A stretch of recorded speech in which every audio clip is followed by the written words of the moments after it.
Hey everyone, a bit of a rainy day today, so I'm in the garage here taking a few cuttings. Got some orange mint there, and some lavender, some carnation, some variegated oregano, a couple of rows of thyme, and right now I'm working on the scented geranium. So let's see how I do it here. So I just cut this off the plant here. It's kind of what you want to look for. You want to have a node at the bottom, which is where the leaves come out. So node at the bottom, node or two at the top. And you also want to make sure you take off all the flowers. Just had a couple of flower stems on it. You don't want it expending energy on flowers when you need it to spend energy on rooting. And you take the bottom two leaves off, stick it in some rooting hormone, and stick it in the ground. Pretty straightforward. But, of course I need two hands to do it, so hang on a second while I take the leaves off. So that's what you're left with. I can't really tell that there's a node on the bottom there once the leaves are off, but as you can see there was. I've taken the next layer of leaves off here as well, just because you don't want too many leaves on the cutting because it'll dry out too quick. So a couple of small little leaves on the top there to give it a little energy, but not too much that it dries out. Once you get it to this stage, stick it in some rooting hormone. This is the liquid stuff. Liquid powder doesn't make much difference. See it on the bottom there. Just stick it in there, let it sit for a minute, soak it up, and then you stick it in your soil here. It's pretty straightforward, pretty easy stuff, but great way to make new plants, especially on a rainy day. Once your cuttings are in the soil like this, not much to it, just keep them damp. You don't want them wet, but you want them damp. If they dry out, they're dead. If they stay too damp, they're dead. So a little bit of a balance you have to find, but you know, it's not too bad, especially with a good pot and mix.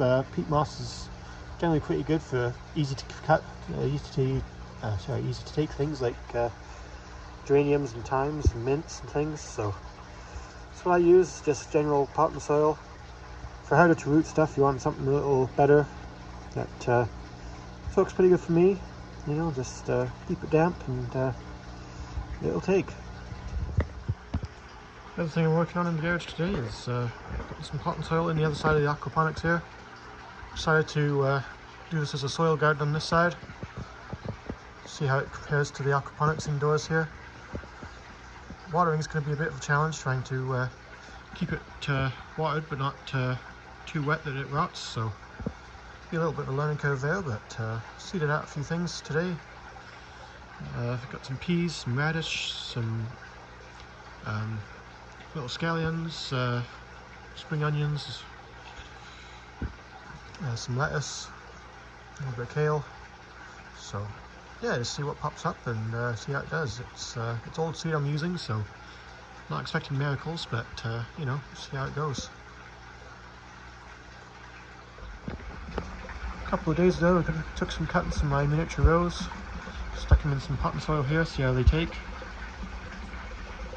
Rose wasn't looking as happy as it has because I haven't been out here to care as much for things as normal with busy season, but took a bunch of cuttings here, see how they take, and see if I can get some more roses. That'll be nice at least. Here's the mother plant. Not looking too bad, but you know, some of the leaves are just yellowing a little bit here, and you know, not quite as happy as it should be. So a few leaves that it's lost, and a bit of nutrient deficiency because I haven't been feeding the aquaponics enough. But yeah, it should be okay with the cuttings here. Should pop up okay, and I'll have a few replacements if I need them. Also took 3 cuttings of potatoes, just because, why not? I've heard people say that you know, if you take cuttings from potato plants, they won't produce potatoes, but don't know if I believe that. So gonna give it a shot and see what happens. Always gotta have some fun in the garden, so why not?